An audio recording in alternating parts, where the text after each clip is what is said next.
Welcome to This Explainer. Today, we're diving deep into the early life of the Prophet Muhammad. We're going to explore the world he was born into, the events that shaped him, and the character he built, all before the first revelation ever came. It's a story about how foundation is laid for one of history's most pivotal figures. So, let's start with his own words about his lineage. Now, this isn't just some genealogy chart. It's a profound statement about a divinely chosen path, a golden chain of honorable leaders stretching back through the generations. It tells us, right from the get-go, that this was a life being carefully prepared for an immense purpose. So, how is this incredible character forged? Well, here's our roadmap. We're going to walk through 5 key stages: his ancestry, the amazing signs that surrounded his birth, his unique upbringing out in the desert, a powerful early stand for justice, and finally, the title he earned long before his mission ever began. Okay, first up, a noble lineage. We have to understand, in the tribal world of ancient Arabia, your ancestry wasn't just family history, it was everything. It was your reputation, your social standing, and your source of honor, all rolled into one. And here's a really key point the source material emphasizes. It's just easier to listen to and follow someone you already respect. By being born into this incredible lineage, tracing all the way back to the Prophet Ibraaheem, he was given this foundation of credibility. It wasn't about privilege or status. It was about opening hearts and minds for a message that was yet to come.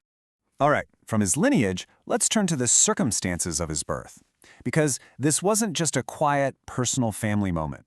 It was an event marked by incredible signs that pointed towards a global destiny. His mother, Amina, had this powerful dream. She saw a light emerge from her that was so brilliant, so powerful, it lit up the distant castles of Syria.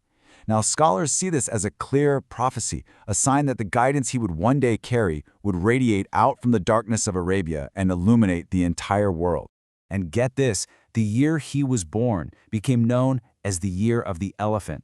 It was already a famous year, marked by this miraculous event where an invading army was stopped in its tracks, protecting the sacred Kaaba. So being born on a Monday in such a momentous year, it just further underscored that his arrival was no ordinary thing. So, after these incredible signs, we move into his childhood, and his most formative years weren't actually spent in the busy city of Mecca. They were spent out in the stark, beautiful, and demanding expanse of the open desert. And that environment, it wasn't just a home, it was a crucible that forged his character. So why on earth would a noble family in Mecca send their infant son out into the desert? Well, this comparison makes it really clear. It was the custom to send children to be raised by wet nurses in tribes like the Banu Sa'd.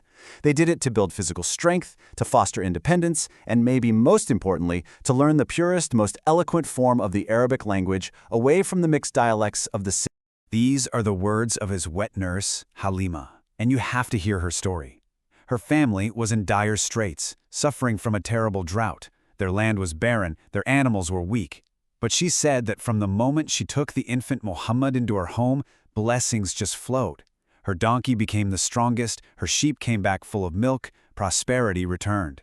The change was so obvious, her whole tribe noticed it. And during this time in the desert, something truly miraculous happened.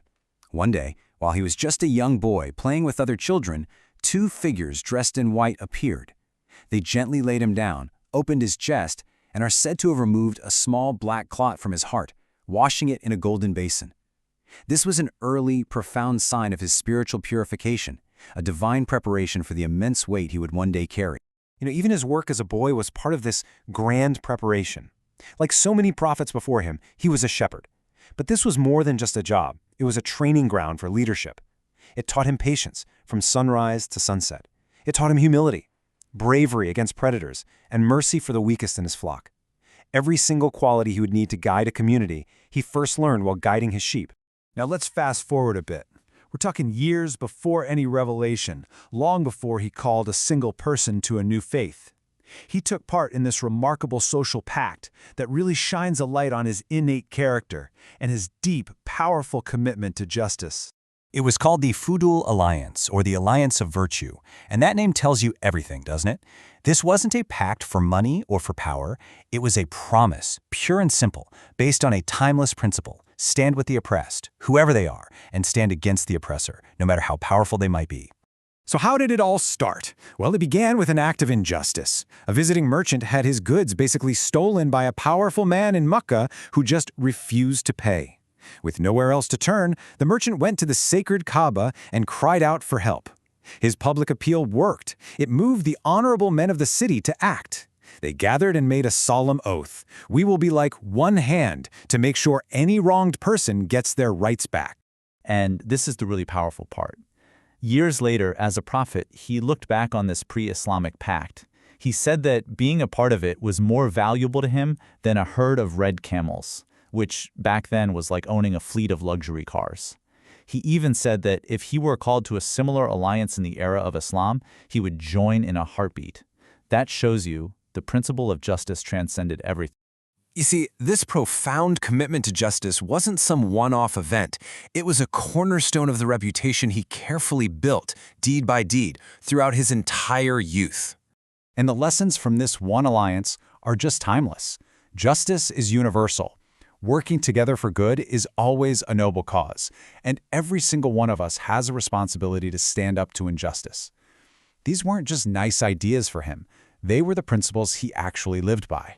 And because of all this, his unwavering honesty, his impeccable integrity, his willingness to stand up for others in pacts like the Fudool Alliance, the people of Makkah, both his friends and his future enemies, they gave him a title. It wasn't a name he was born with, it was a title he earned through his character, Al-Amin, the trustworthy one.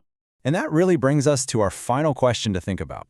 His early life is such a powerful reminder that great legacies, they aren't just born overnight. They're built piece by piece on a solid foundation of character, of integrity, and a commitment to justice laid down long before a person's ultimate purpose is ever revealed.